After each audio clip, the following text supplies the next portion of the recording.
Salam, salam, salamat. Bismillah ar-Rahman ar-Rahim. May Allah forgive me for everything that is about to come out of my mouth. I actually started making this video at 3 a.m. this morning because I couldn't sleep. Here's a little flashback to what I looked like. Salam ya hawate. My name is Manal. Salam ya hawate. Salam ya hawate. Okay, there's not much difference. But basically I decided that I should get some proper sleep and I should get myself together before I make this video. And that's because I'm about to talk about stuff that I've always avoided talking about. Mainly because I try to stay out of Ethiopian politics except for when it directly relates to Eritrea. Now that we are potentially on the brink of war, I've tried to bury my head in the sand, locked all my doors and crawled up in the corner of my room and hoped that it would go away. And I disappeared for days, if not weeks. And I really just hoped it would go away and that it all wasn't real. But it didn't work. Pro-government supporters, can you please tell me how you do it? How you bury your head in the sand and act like everything's okay and just pray that things will get better without actually doing anything about it? Because I tried it and it didn't work for me. It didn't work. Can you give me lessons? I mean, you guys are pros at that. Teach me, because I'm going crazy over here. And so many of us are going crazy. There are actually a lot of things that I want to talk about, but I'm just gonna start off one at a time. For this video, I want to speak directly to something that Abiy Ahmed said in his video that he released online to justify his airstrikes on Tigray. He said a lot of things. It's like an 8-minute video. You can go watch it. The link is down there. But I'm going to talk about one particular thing that he mentioned because I think it's really interesting. One of the key pillars of the reformist agenda of my new administration was upholding the rule of law. The TPLF old guards have continuously mounted both covert and overt attempts to undermine the people of Ethiopia and our new. He continuously referred to the Constitution and his responsibility, or the federal government's responsibility, to uphold the constitutional law, to uphold the rule of law, and to put an end to impunity. They sponsored, trained, and equipped any force that was willing to engage in violent and illegal acts to derail the transition.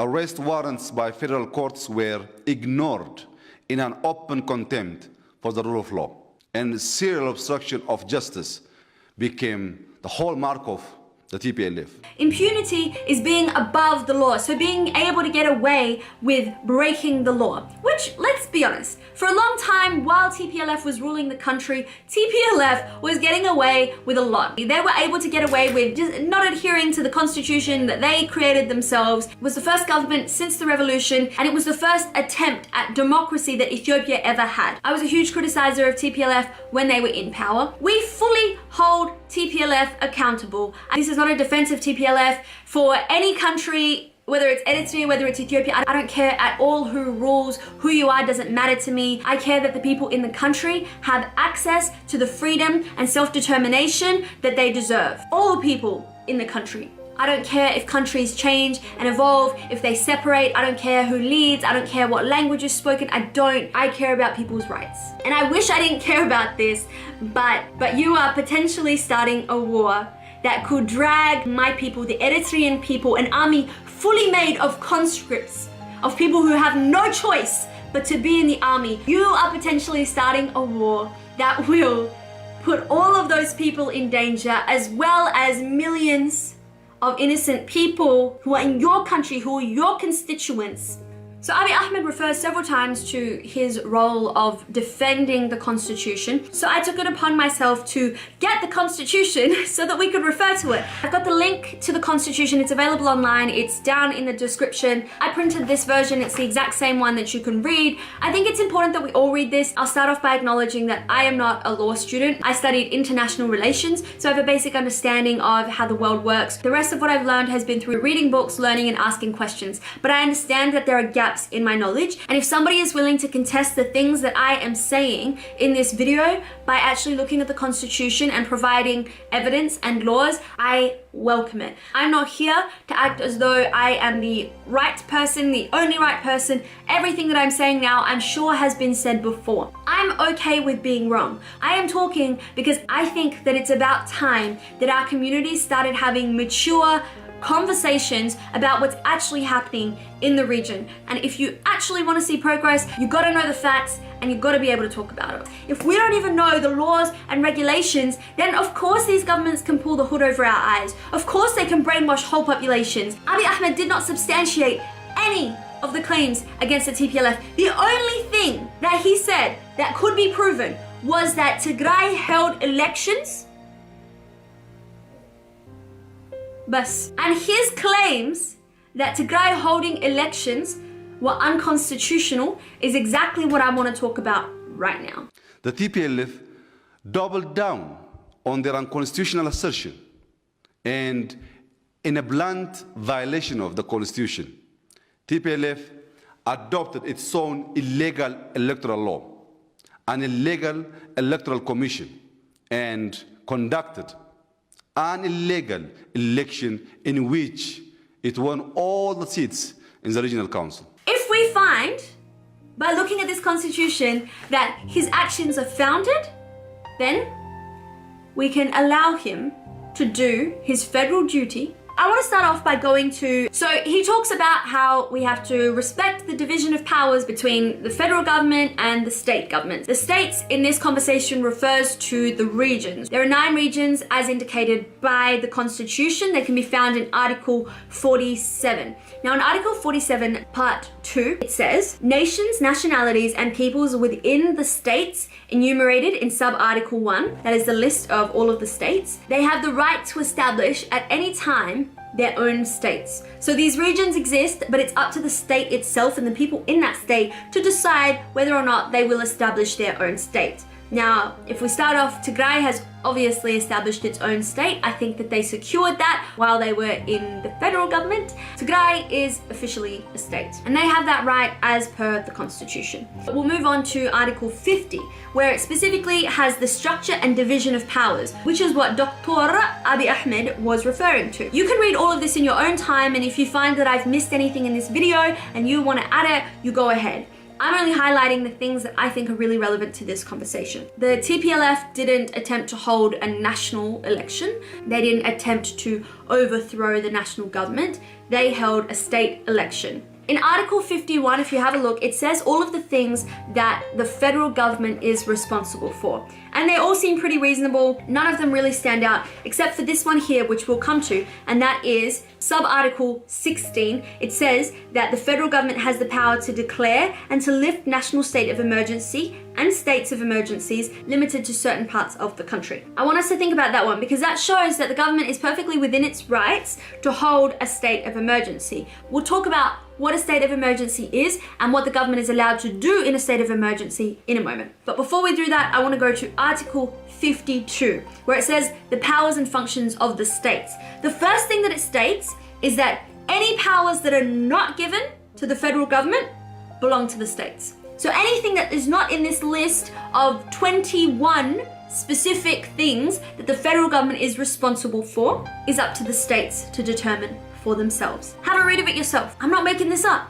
Now, if we go to sub-Article 2A, the state has the power to establish a state administration that best advances self-government, a democratic order based on the rule of law to protect and defend the federal constitution. The federal constitution says right at the beginning in the preamble, this constitution is to ensure self-determination of all the peoples and nationalities of Ethiopia. Now, if we read this again, to establish a state of administration that best advances self-government, a democratic order based on the rule of law. Right now, I still don't see TPLF doing anything wrong. I think that the Tigray state elections were not only within the realm of their rights within the constitution, I think that their actions were a defense of their constitutional right when the federal government was trying to remove their rights. But maybe that's just me. The elections in Tigray came out with a unanimous vote for TPLF to lead Tigray. We know that TPLF have rigged elections before, but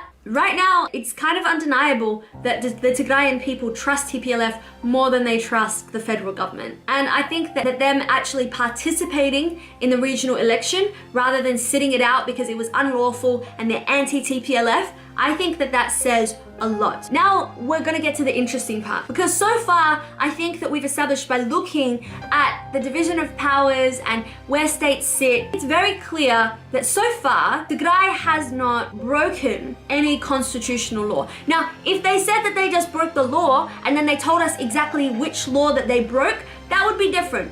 I would be having a different conversation. But he specifically stated that this was constitutional law. I want to go back to that point that we said about the state of emergency. To understand the state of emergency, we have to go all the way to Article 93, the Declaration of the State of Emergency. All of it is pretty standard, makes sense. I want to go to part 4. This is where it gets interesting. When a state of emergency is declared, the Council of Ministers shall, in accordance with regulations it issues, have all necessary power to protect the country's peace and sovereignty and to maintain public security and law and order. B. The Council of Ministers shall have the power to suspend such political and democratic rights contained in this Constitution to the extent necessary to avert the conditions that required the declaration of a state of emergency. So basically, during a state of emergency, which the government has the right to claim when it sees any kind of threat to the sovereignty of the nation, fair enough. If it's saying that TPLF broke the constitutional law and they're trying to undermine the sovereignty of the nation,